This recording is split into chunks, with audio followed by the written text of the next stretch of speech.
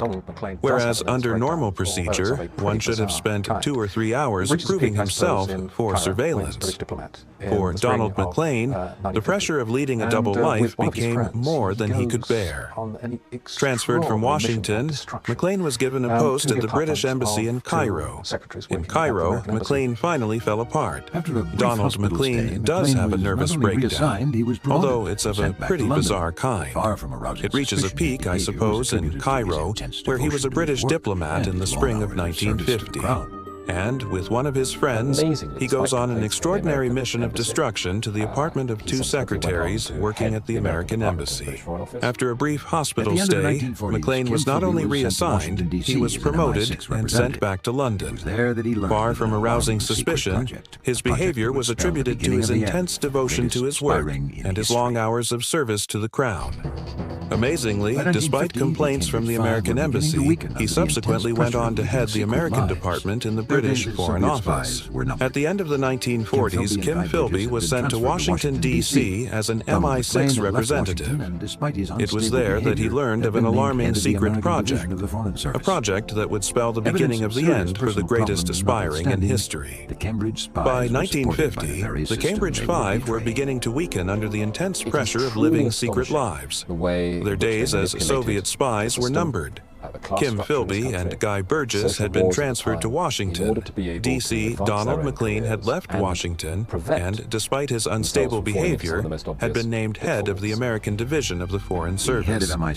Evidence of serious personal problems notwithstanding, the Cambridge spies were supported by the very system they were betraying. It is truly astonishing the way in which they manipulated the system, the class structure in this country's social mores of the time, in order to be able to advance their own careers and prevent themselves from falling into some of the most obvious pitfalls. The head of MI6 was so impressed with Kim Philby that he appointed him as liaison to the American Secret Service. By 1950, Burgess had also been transferred to Washington, where he had access to important documents on Cold War planning being conducted by the British and Americans. When Burgess arrived in Washington, he moved in with Philby and his family, an unwise but necessary decision given Burgess's health. Burgess was getting worse and worse. His health was suffering. He was drinking too much. He was on the verge of a nervous breakdown. By living under the same roof, Philby and Burgess had broken the first rule of spying, and it would soon prove to be their undoing. The beginning of the end for the Cambridge Five came in the early 1950s. During the Second World War, messages from Soviet embassies in the West were routinely intercepted by American intelligence. But the time-consuming process of decoding these secret communiques made progress slow.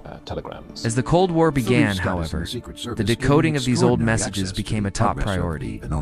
The effort by the Americans to intercept and decipher these secret messages was codenamed Venona. In 1944, there was some evidence that there was a leak in the British Embassy in Washington. Between 1944 and 1949, an enormous amount of work was done on intercepting and decrypting some of the Soviets' most secret telegrams.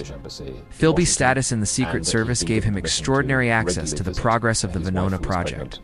Breaking the code was a slow process, but soon important clues about Soviet agents were emerging. An agent with a code name of Homer was identified, and some important information about his personal life was revealed. Kim Philby knew immediately that Donald McLean was Homer. It became clear from one clue that Homer was based at the British Embassy in Washington, and that he had been given permission to regularly visit his wife, who was pregnant in New York, and that person was Donald McLean. Knowing it was only a matter of time before McLean was discovered, Philby and Burgess had to find a way to warn McLean, who was over 3,500 miles away in London. Any direct communication was out of the question. The answer was, since Burgess hated his posting anyway, had fallen out with most of his colleagues in the State Department. Why don't we get him sent back in disgrace? So Burgess took a car trip in a big ostentatious car and broke the speed limits of, say, 3 states, and then each case was insulting and rude to the arresting officer, the claimed diplomatic immunity. The governors of the 3 states complained to the State Department, who complained to the embassy, and Burgess was effectively told to go home. Back in London, Burgess was able to meet with his old friend McLean and warn him of the investigation. But journalists and scholars now question the truthfulness of this plan to warn McLean. It's possible that Philby told this story because it's what he wanted people to believe. There are a few flaws in this story, however. We dissident spy watchers wonder about. If the idea was to get him back quickly, why then did it take 6 weeks before he actually left? Philby might have told this story to protect another secret agent in MI5, one whose identity remains a mystery to this day. What happened next is not disputed. Burgess understood that McLean would have to defect. In his unstable condition, McLean would never hold up to interrogation, nor could he make the trip and escape alone.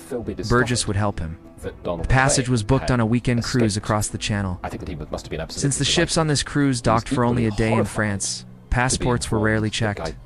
Burgess and McLean quietly slipped into France, and then together vanished behind the Iron Curtain. To this day, only the KGB knows the exact route they took. McLean's defection surprised the secret services of America and Britain, but Burgess' defection shocked everyone, including his former housemate Kim Philby. When Philby discovered that Donald McLean had escaped, I think that he must have been absolutely delighted. He was equally horrified to be informed that Guy Burgess had defected with Donald McLean. That was never part of the plan. But it subsequently emerged that McLean was so shaky at that stage that Guy Burgess really didn't believe that McLean would be able to make the journey on his own. Philby's career as a spy was over. His friendship with Burgess instantly made him a suspect. Acting quickly, he took measures to ensure that there was no proof against him. When Philby came under suspicion in Washington, and he thought that the FBI might descend on him at any time to search his house, he didn't want to be caught with his Minox camera and the other apparatus that he was using for communication and for photographing documents. And he had to bundle them in a bag and go out into the woods somewhere near Washington or over the border in Virginia somewhere and bury them. The British Secret Service had let McLean slip through their fingers, but they intended to follow every lead. In another ironic twist of fate, investigators turned to one of his best friends, Anthony Blunt, to gain entry to Burgess's home. Almost fortuitously, he accompanied the two officers who went into Guy Burgess's flat and searched it, and he was able to go through Guy Burgess's desk and retrieve some incriminating material. While two officers were in the bedroom examining documents inside a trunk that Guy Burgess had left under his bed. But Blunt missed one very important clue. Notes not in Burgess's handwriting that documented a lunch conversation with the British civil servant. The British security authorities went to that civil servant and said, "Did you by any chance to keep a diary for 1939? He did keep a diary. They said, "Would you look up on such and such a date and tell us who you had lunch with?" He looked it up, and he said, "Oh, John Cancross." They went and checked Cancross's handwriting, and it fitted. So, from that moment, Cancross's career as a Soviet spy always ended. By 1952, the spying activities of Burgess, McLean, and Cancross had been revealed to the authorities. John Cancross was safe from prosecution because British law demanded high standards of proof for treason. Kim Philby was living under a heavy cloud of suspicion, but his remarkable luck was about to save him yet again. By the mid-1950s, the Soviet Union's most successful spies had been compromised.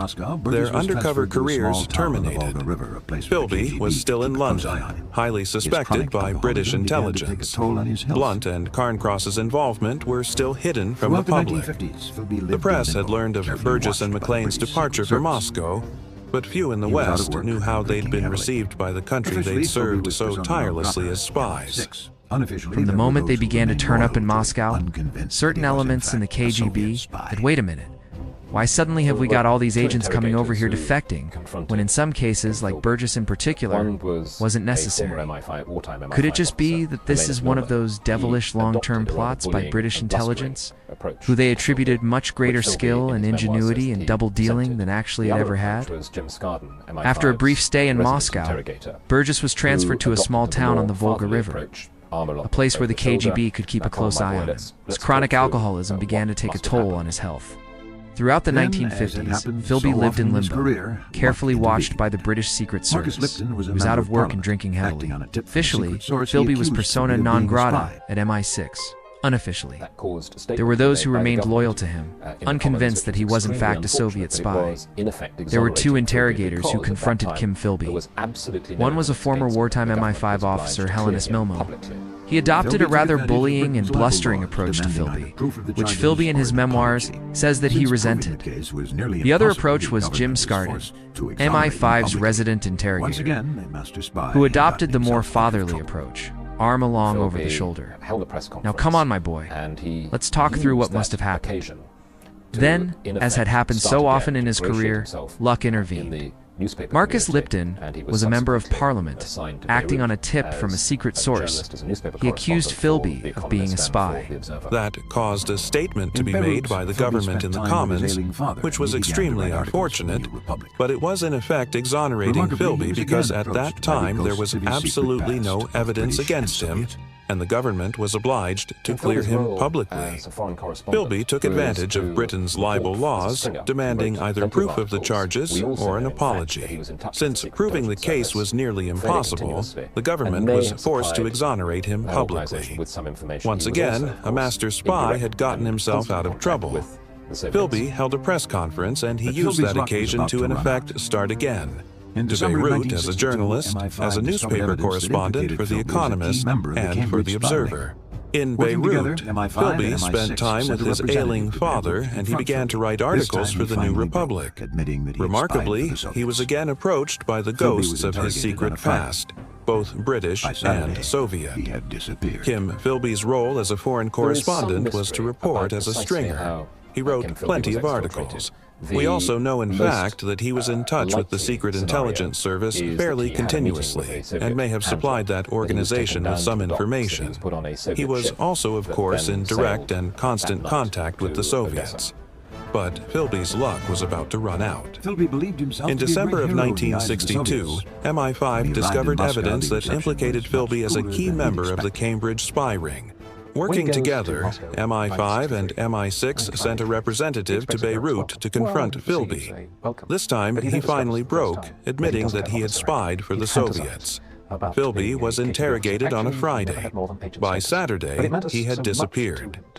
There is some mystery about precisely how Kim Philby was exfiltrated. The most likely scenario is that he had a meeting with a Soviet handler, that he was taken down to the docks, that he was put on a Soviet ship, that then sailed that night to Odessa. Philby believed himself to be a great hero in the eyes of the Soviets.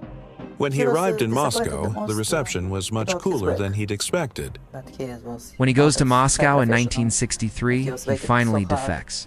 Expects a hero's welcome while he receives a welcome, but he then discovers for the first time that he doesn't have officer rank. He'd fantasized about being a KGB officer. Actually, he never had more than agent status. But it meant so much to him to be important that he spread amongst British journalists. The idea that he was really Colonel Philby of the KGB, the communism he had fought for, the nation he had worked with to betray his mother. Country viewed him with suspicion and distrust. That was nothing for him. He took a Russian wife, Rufina, and struggled to cope with the fact that the KGB wanted little to do with him. He was disappointed the most about his work. But he was, you know, that's high professional. And he was working so hard, especially for this country. And when he came here, he suddenly felt useless. His KGB handlers made sure that Philby had a nice apartment and plenty of food and drink. But creature comfort mattered little to Philby. For 10 years he'd been consumed with his secret work. And work was the one thing which the mistrustful KGB refused to give him. They didn't know what to do with him. They isolated him completely, so he was in a golden cage. Philby was not a man who needed money. That was nothing for him. He needed some ideology. The Cambridge Five had begun spying, at least in part, from a desire to improve life and perpetuate freedom. In the Soviet Union, Burgess, McLean, and Philby found an environment of repression, mistrust, and fear. Donald McLean, of all of them, right to the end of his life, was the most highly ideologically motivated, and kept on writing pressing letters to the Soviet leaders saying, "Why are we behaving in this manner? What's happened to the revolution and the ideals of Marxist-Leninism?" It is now undeniable that much of Kim Philby's work was ignored or misinterpreted when he first provided it to the Soviets. Philby was one of the great spies of the Cold War, but often his secrets were dismissed or overlooked. The final tragedy of the Magnificent Five was that the KGB was never really able to use their talents to the full. The Soviet Union actually learnt very little from them. Why? Because the system simply could not absorb what they were saying. Even during the Cold War, the KGB was tremendously politically correct. While Philby, Burgess, and McLean were in the Soviet Union, Anthony Blunt had become a respected art critic back in London. In the 1960s, Blunt struck a secret deal with MI5. There were certain Blunt was part of the Cambridge ring, but they couldn't prove it. So MI5 offered him immunity if he would divulge the secrets of the Cambridge spies.